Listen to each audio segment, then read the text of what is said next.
রামিসা ধর্ষণ ও হত্যা মামলার রায়ের দিন নির্ধারণ করা হচ্ছে আগামী রোববার। এই মুহূর্তে আদালত প্রান্তে রয়েছেন আমাদের সহকর্মী জাবেদ আক্তার। আমরা তার সাথে একটু যুক্ত হতে চাই। জাবেদ, আমরা জানি যে আগামী রোববার আসলে রায় ঘোষণা করা হবে, তবে আদালতে যুক্তিতর্কও হয়েছে, সেখানে কি আলোচনা ছিল জানাবেন?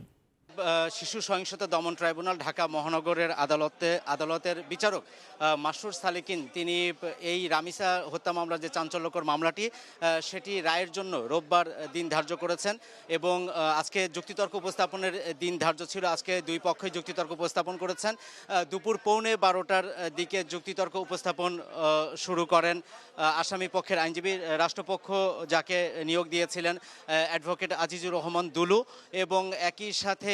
তিনি দুপুর 12:15 থেকে শুরু করে দুপুর 1:30 পর্যন্ত তিনি যুক্তিতর্ক উপস্থাপন করেন এবং এর মধ্যে তিনি যে আসামিদের বিরুদ্ধে যে অভিযোগগুলো রয়েছে সেই অভিযোগ তিনি পড়ে শোনান এবং একই সাথে সাক্ষীদের যে বয়ানগুলো ছিল,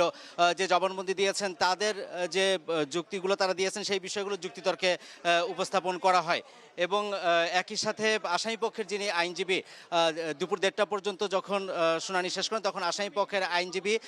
তিনিও এখানে মাত্র 3 মিনিট তিনি তার যুক্তি উপস্থাপন করেছেন এবং সেখানে তিনি যে গতানুগতিক যে কথাগুলো বলতে হয়, অর্থাৎ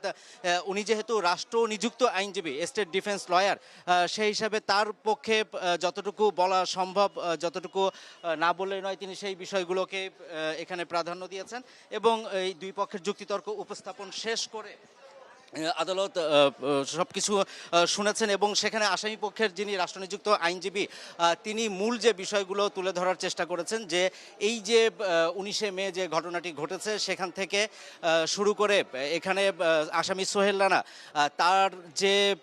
রামিসাকে জোরপূর্বক ধর্ষণ করা হয়েছে এবং ধর্ষণের সময় তার শরীরে আঘাত করা হয়, তার মাথায় আঘাত করা হয়, সব কিছু মিলিয়ে সেটি তারা সন্দেহাতীতভাবে প্রমাণে সক্ষম হয়েছেন। এবং এখানে স্বপ্না খাতুন, যিনি সোহেল রানার যে স্ত্রী, তিনি এই যে ঘটনা ঘটেছে সেটি প্রতিরোধ করার ক্ষেত্রে বা এই নিবৃত করার ক্ষেত্রে, যাতে ধর্ষণের কোনো ঘটনা না ঘটে বা হত্যা করা না হয়, সেখানে তিনি কোনো ব্যবস্থা নেননি। উপরন্তু তিনি দরজা খুলে দেননি। যখন মানুষ চিল্লাচিল্লি করছিল, রামিসার পরিবারের সদস্যরা যখন দরজা ধাক্কা দিচ্ছিল, তিনি তখন দরজা খুলে দেননি। তার স্বামীকে পালিয়ে যেতে তিনি সহযোগিতা করেছেন এবং একই সাথে এইখানে তার যে ভূমিকা, যে এই লাশ গুম করার ক্ষেত্রে যে চেষ্টাটি করা হয়েছিল, সেখানেও তিনি জোরালো ভূমিকা পালন করেছেন। অতএব দুজনেরই সর্বোচ্চ যে শাস্তি, সেই শাস্তি তারা চেয়েছে এবং আমরা দেখছি যে কঠোর প্রহরায় এখানে আসামি যে সোহেল রানা, তাকে নিয়ে যাওয়া হচ্ছে এবং আসামি সোহেল রানা আজকে কিন্তু খুব নির্বাক ছিলেন যখন তিনি কথা বলছিলেন। আমরা দেখেছি যে আসামি সোহেল রানার স্ত্রী যে স্বপ্না খাতুন, তিনি কোনো একটা সময় তাকে মারতে উদ্ধত হন এবং এ সময় পুলিশের যারা আছেন তারা তাকে নিবৃত করার চেষ্টা করেন। তারপরে আমরা স্বপ্না খাতুনের কে দেখেছি যে স্বপ্না খাতুন তাকে পুলিশ যখন থামিয়ে দেওয়ার চেষ্টা করে, স্বপ্না খাতুনের পরে অঝরে সে কাঁদতে থাকে এবং এই অবস্থার মধ্যে থেকেই আদালত একবার বলে উঠে যে তাদেরকে যাতে এজলাসে না রাখা হয়। তো এরকম একটি অবস্থার মধ্য থেকেই কিন্তু আজকে মাত্র 4 দিনে এই মামলার যে রায়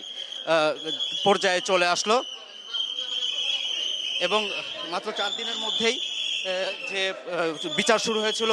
সোমবার, এবং সেই বিচার সোমবার শুরু হওয়ার পরে বিচার শুরু হয় এবং আনুষ্ঠানিক অভিযোগ গঠনের মধ্য দিয়ে এই বিচার শুরু হয়েছিল। তারপরের দিন মাত্র একদিনেই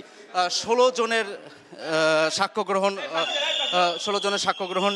নেওয়া হয়েছে এবং গতকাল আসামিদের যে আত্মপক্ষ সমর্থনের জন্য যে সময় নির্ধারিত ছিল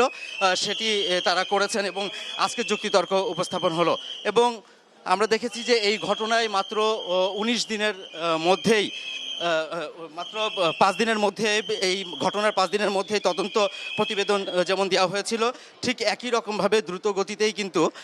এই মামলার বিচার শেষ হলো। মাত্র 4 দিনের মধ্যে এই বিচারটি শেষ করেছেন এবং আসামি পক্ষ তারা কিন্তু প্রত্যাশা করছেন যে রাষ্ট্রপক্ষের যারা আইনজীবী আছেন তারা প্রত্যাশা করছেন যে তাদের যে অপরাধ অর্থাৎ নারী ও শিশু নির্যাতন দমন আইনের যে ৯-২ ধারায় যে সর্বোচ্চ শাস্তি অর্থাৎ ধর্ষণের জন্য যে সর্বোচ্চ শাস্তি রয়েছে সেটি তারা প্রত্যাশা করেন এবং একই সাথে আসামি স্বপ্না তারও যেন সর্বোচ্চ শাস্তি এখানে নিশ্চিত করা হয় সেই বিষয়টিও তারা প্রত্যাশা করেছেন। তবে এই রোববারই আসলে আমরা বুঝতে পারবো যে রাষ্ট্র